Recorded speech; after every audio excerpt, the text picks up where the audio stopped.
Selanjutnya, kita bahas additional considerations atau pertimbangan tambahan dalam cloud security.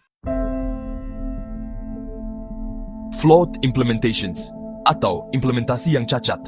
Bayangkan kalian sedang mengembangkan aplikasi mobile untuk tugas akhir. Di aplikasi itu, kalian menggunakan layanan cloud untuk menyimpan data pengguna, seperti foto dan dokumen.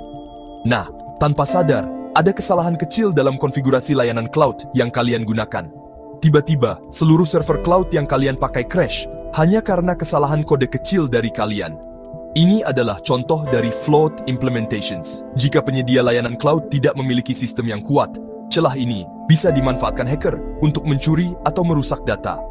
Pelajaran untuk kita, selalu uji sistem kalian sebelum masuk ke produksi, dan pilih penyedia cloud dengan reputasi baik.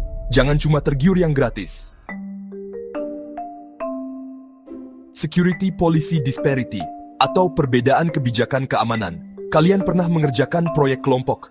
Kalau iya, pasti ada aturan-aturan yang harus disepakati bersama kan? Tapi bayangkan kalau kalian dan teman kalian punya cara kerja yang berbeda jauh.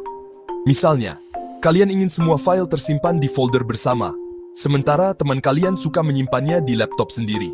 Nah, itulah analogi dari security policy disparity. Ketika kalian menggunakan layanan cloud, kebijakan keamanan penyedia cloud bisa jadi berbeda dari kebiasaan kalian. Contohnya, kalian ingin semua data terenkripsi secara manual, tapi penyedia cloud punya metode enkripsi otomatis yang mungkin kurang kalian percayai. Apa yang harus kalian lakukan? Pastikan kebijakan keamanan penyedia cloud sesuai dengan kebutuhan proyek kalian. Kalau tidak cocok, cari penyedia lain yang lebih mendukung kebutuhan teknis kalian. Contracts atau kontrak. Sekarang bayangkan, kalian meminjam kamera dari teman untuk membuat video proyek. Kalian harus jelas, siapa yang bertanggung jawab kalau kamera itu rusak. Nah, dalam cloud, hal yang sama berlaku. Kontrak adalah kunci misalnya. Jika ada pelanggaran keamanan, siapa yang bertanggung jawab? Penyedia cloud atau kalian sendiri? Hal ini harus tertulis jelas dalam kontrak atau SLA, Service Level Agreement. Tipsnya, jangan malas membaca kontrak. Jika ada istilah yang kalian tidak mengerti, konsultasikan dengan dosen atau teman yang lebih paham. Risk management atau manajemen risiko. Kita masuk ke poin berikutnya. Risk management atau manajemen risiko.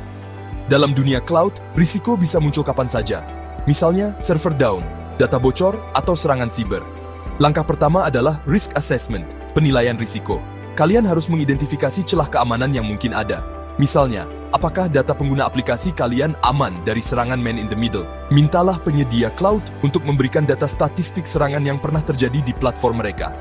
Setelah itu, lakukan risk treatment, penanganan risiko. Di sini, kalian membuat rencana mitigasi risiko.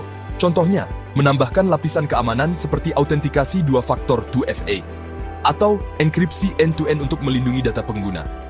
Terakhir adalah risk control, kontrol risiko.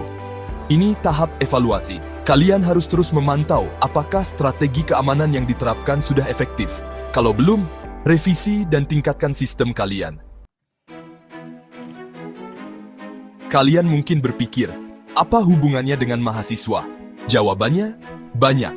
Dalam kehidupan mahasiswa, kita sering menggunakan layanan cloud seperti Google Drive untuk tugas kelompok atau Dropbox untuk menyimpan data penelitian. Bayangkan jika kalian menyimpan hasil penelitian penting di cloud tanpa memastikan keamanannya. Jika terjadi serangan, data kalian bisa hilang atau dicuri. Atau, misalnya, layanan cloud yang kalian pakai tiba-tiba tidak berfungsi saat deadline tugas.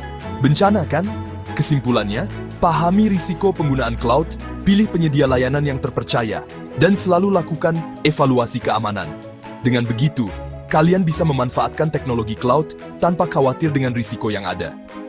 Penutup, cloud computing adalah teknologi yang sangat bermanfaat, tapi juga punya tantangan tersendiri. Sebagai mahasiswa teknik informatika, kalian harus menjadi pengguna yang cerdas, sekaligus profesional, yang siap menghadapi risiko.